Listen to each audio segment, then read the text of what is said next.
Now move to our last set-piece keynote speech of the day, and I'm delighted to introduce... Thanks very much, thank you. I'm delighted to introduce Nick Thomas Symonds, MP, the Shadow Secretary of State for International Trade. Nick has been in his role since December 2021 and came into politics after a very accomplished career teaching at Oxford, knows our industry as having previously been a barrister specialising in commercial law, and for those of you to show that I don't know how Nick squeezes all of this into his day, to show that in his spare time he also writes fantastic histories, and I would absolutely recommend his biographies of Attlee, Bevan, and most recently of Wilson. And so with that, could you please welcome Nick to the stage?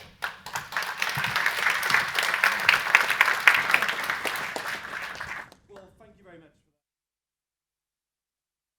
that. And it really is a pleasure to be here today. And I do want to start by thanking City UK and the team for all the work that's been done to make this event possible. Now let me open by being very direct. Labour is a pro-business and pro-trade party. And we have set out a guiding mission to secure the highest sustained growth in the G7.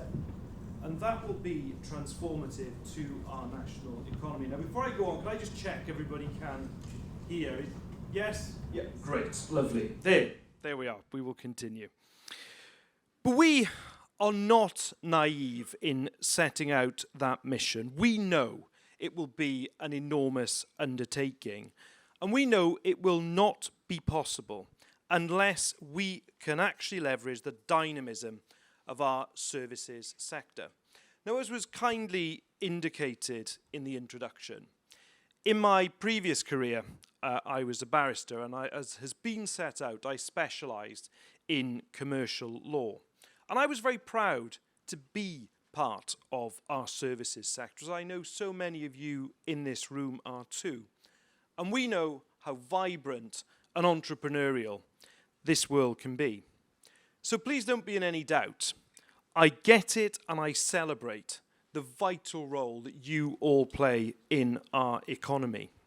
Many British firms are world leaders, and we should be proud of that contribution to our national life.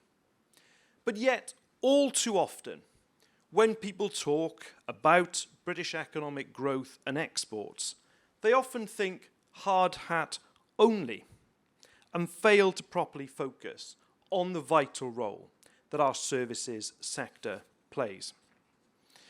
So be assured, with me as a Secretary of State, the next Labour government will be focused on how we can work with you to grow your businesses and to improve competitiveness in the marketplace.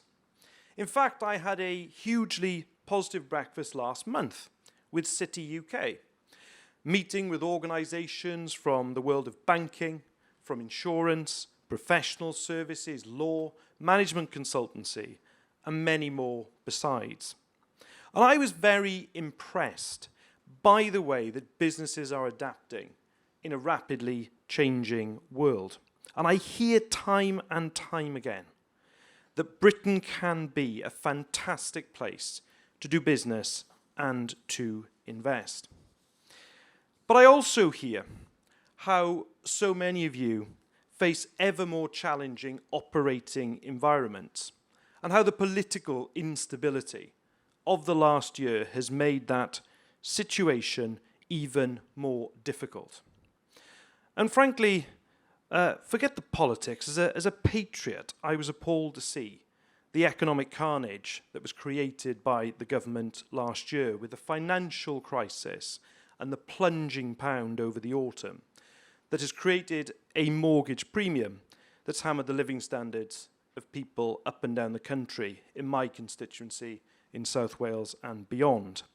And it's turbocharged the cost of living crisis we know is putting such a squeeze on people, and there simply isn't, in my view, a credible growth plan at the moment to get out of it. I must admit and just confess for a moment, by the way, I did have a wry smile this week when the Prime Minister announced that he thought that all adults should be able to do maths. Now, I thought he might want to start by arranging a tutor both for his predecessor and the last Chancellor of the Exchequer. I also noted, by the way, that the former Prime Minister sought to blame the economic crisis of the autumn not on her own decisions, but apparently on woke culture. Now, I used to be a commercial law barrister, and as you can imagine, I had many discussions about financial markets, but I'd never heard them called woke before, so there is a first time for everything. But on a more serious note, I do get frustrated when I see Britain falling down the global competitiveness rankings under this government. That approach to the economy, the lack of any industrial or trade strategy, has resulted in the IMF forecasting that UK growth will be the poorest in the G7. And if you look at our global export rankings, we have fallen to 7th when we were actually up 2 places in 5th. That is unacceptable. And the picture is set to get even worse.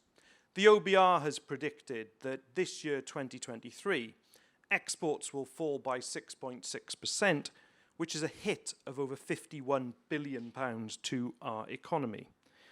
I don't believe we should go on like this. I don't believe we should accept this. I don't accept there's some sort of inevitable decline in the UK as a leading global economy.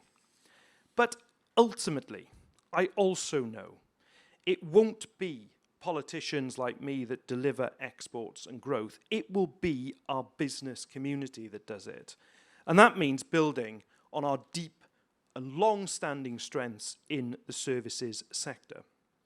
It's why I believe that politicians and the business community work best in partnership to ensure that the UK remains an attractive place to invest and to do business, and to boost UK industry's competitiveness.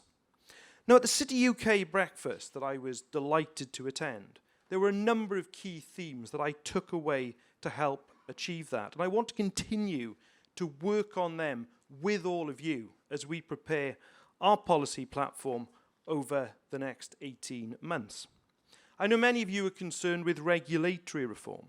People have told me how tied up they are in regulations, in how regulations change.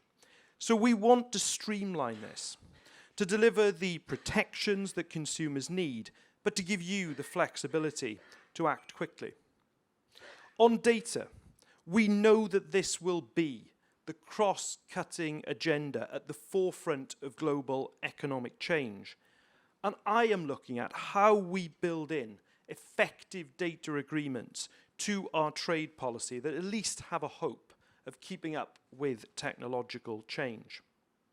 How can we most effectively help to tear down trade barriers with our nearest trading partners across Europe, whilst at the same time acknowledging the settled will of the British people on Brexit? Now, in Labour, we have been developing clear ideas in these areas, but I also know how complex these issues are. And that's why we want to work with all of you to develop those solutions to deliver the sustained growth that we need. I'm also glad to see that City UK has published its Driving UK Growth Report to coincide with this conference, looking at capturing future international investment in a rapidly changing world is exactly the kind of challenge we need together to work together on to rise to.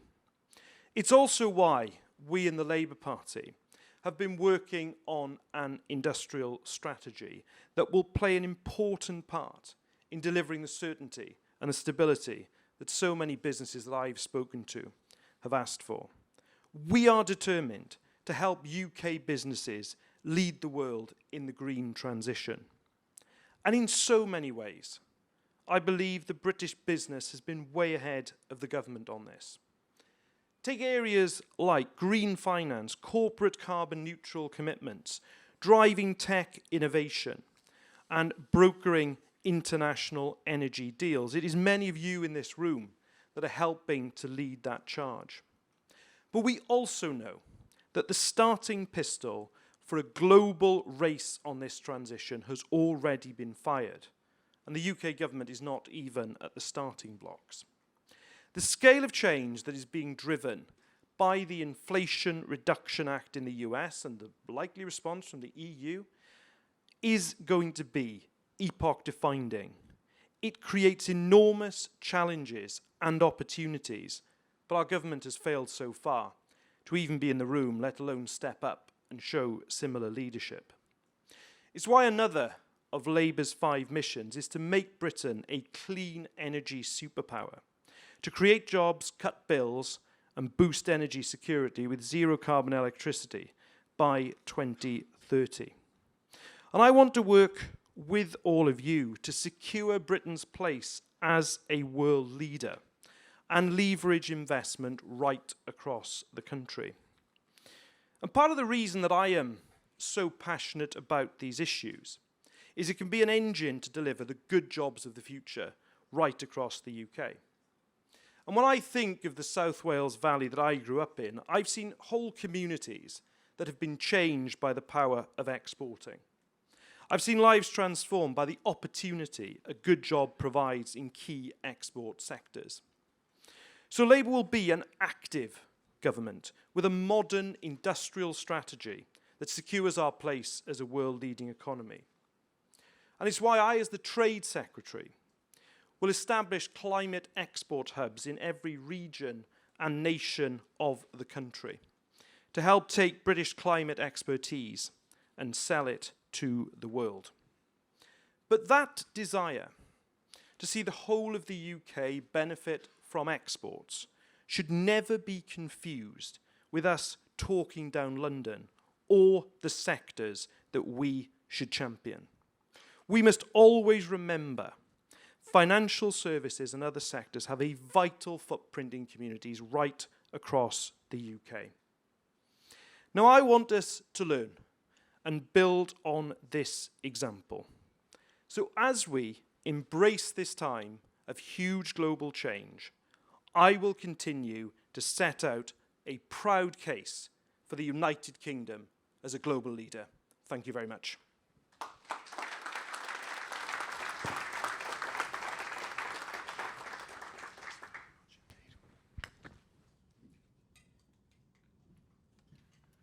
Nick, thank you very much indeed for those comments. Very much appreciated. Do you have time to take a question or two? Great. Any questions for Nick? I've been let off easy. In fact, I have a microphone here. There you go, Jay. Thanks, Miles.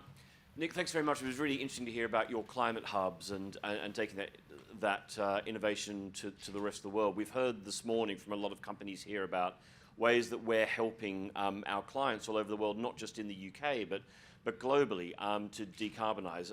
Will financial services and the offering that we've got here be part of that offering in your climate hubs?